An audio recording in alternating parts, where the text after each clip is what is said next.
Un geste fort. Après le séisme qui a frappé le Maroc dans la nuit du vendredi 8 au samedi 9 septembre, de nombreuses personnalités ont décidé d'agir pour les victimes de ce tremblement de terre, qui a causé d'importants dégâts humains et matériels. Si Jamel Debbouze s'est rendu sur place et a donné son sang, Gad Elmaleh a lui aussi pris une importante décision.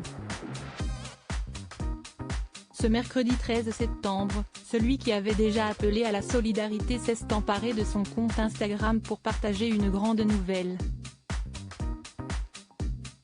L'intéressé a décidé d'organiser un spectacle, aux côtés de Redouane Bougueraba et Roman Fraissinet, afin de récolter des fonds pour aider le peuple marocain.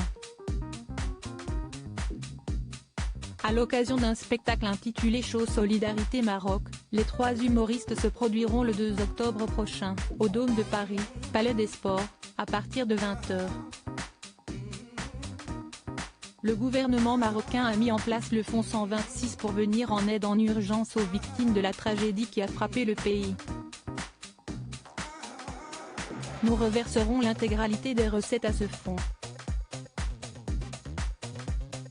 Tous unis et solidaires, a fait savoir Gad Elmaleh en légende de cette publication.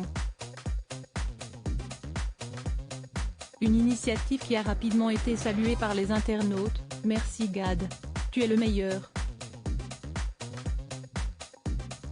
Vive le Maroc et vive les Marocains, bravo les gars, merci pour toutes les actions que vous réalisez Gad, Marocain un jour, Marocain toujours ou encore vous êtes géniaux, a-t-on pu lire en commentaire. Supérieur à Claire Chazal et François Hollande, Rachida Dati et Gad Elmaleh. Quand la politique et le monde people se frôlent, Gad Elmaleh bouleversé, ses parents ont ressenti le séisme meurtrier. Ce séisme de magnitude 7 a provoqué des dégâts considérables dans le pays. Originaire du Maroc, Gad Elmaleh s'est dit bouleversé par cette tragédie. Interviewé par Le Parisien, il a fait part du ressenti de certains habitants du pays, dont celui de ses parents, qui vivent à Casablanca et ont ressenti les secousses jusque chez eux. Les gens ne se sentaient plus en sécurité, dans le flou et la panique, et voulaient éviter les répliques. On sait qu'il y en a toujours après un séisme aussi puissant, a-t-il expliqué dans un premier temps. Et l'humoriste de préciser, il ne fallait pas rester dans les immeubles aux étages élevés.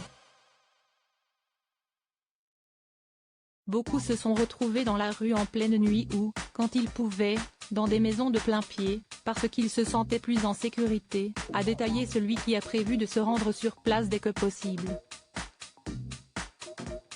Crédit photo, best image.